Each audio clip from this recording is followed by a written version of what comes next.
Law ഹൈപ്പിൽ വന്ന് surprise ആയിട്ട് Christmas clash തൂക്കുമ്പോൾ ലാലേട്ടനെ നമുക്കൊന്ന് ചോദിച്ചു നോക്കാം. വൃഷഭ കണ്ടിറങ്ങി ഓഡിഷന്റെ റിവ്യൂലേക്ക് പോകാം. ഒരു കണ്ണപ്പ പോലെ ഒരു മലങ്കൾട്ടൊന്നും അല്ല, അങ്ങനെ ബറോസ് കണക്ക് അത്ര മോശം സിനിമയൊന്നും അല്ല. ഈശ്വര, ഇതൊക്കെ എന്റെ തലയിലാവൂലോ. പക്ഷെ അതിനെ എത്രത്തോളം നശിപ്പിക്കാൻ പറ്റുമോ ഒരു നിലവാരമില്ലാത്ത ഡയറക്ടറായി പോയി. സത്യം പറഞ്ഞ ആശാന്റെ കഴിവ് വെച്ച് നോക്കുമ്പോ ആശാൻ ഈ ലെവലിലൊന്നും അറിയപ്പെടേണ്ട ആളല്ല, കുറച്ചും കൂടി ലോ ലെവലിൽ അറിയപ്പെടേണ്ട ആളാണ്. നമ്മൾ പറയൂലേ, എത്ര നല്ല വർഷമാണെങ്കിലും കണ്ണ് കിട്ടായിരിക്കും ഒരു സംഭവം വേണോ, അതിനുവേണ്ടി ഈ പടം കൊണ്ടുവന്ന് വെച്ചിരിക്കുന്നത്. ജോബി, ഗാലറി നമുക്ക് എതിരാണല്ലോടാവേ. ഇവൻ കിട്ടിയത് ഭാഗ്യം. എങ്ങനെയുണ്ട്? കൊള്ളൂല.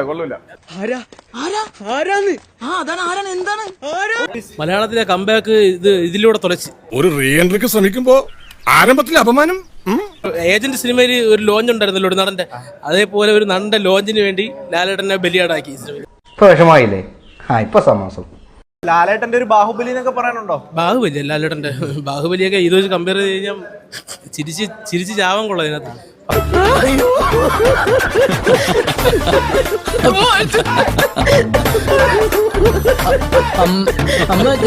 ബറോസും കണ്ണപ്പയൊക്കെ പോലെ അത്രയ്ക്ക് മോശമാണ്. അതിനേക്കാളും മോശം.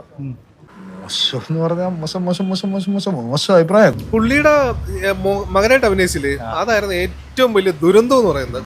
എന്ത് ചെയ്യാനാടാ, ഞാൻ ഇങ്ങനൊരു ദുരന്തനായി പോയി. ഈ വീട്ടിലെ ഏറ്റവും വലിയ ദുരന്തമാണ് ഇവൻ. കിട്ടുന്ന ഒരു ക്യാരക്ടറായി മാറും ഈ വർഷം. വിജയൻ ചേട്ടാ, കുന്തിരിക്ക എനിക്ക് ഇഷ്ടമാണ് എന്ന് വെച്ചാൽ അതിന്റെ മൂട്ടിലിട്ട് പോയിക്കരുത് കേട്ടോ. സോറി, ഒരു ഗ്യാപ്പ് കണ്ടപ്പോ ഗോൾഡിക്കാൻ നോക്കിയതാ. നന്ദിയുണ്ട് സാറേ, നന്ദി. നന്ദി മാത്രമല്ലേ.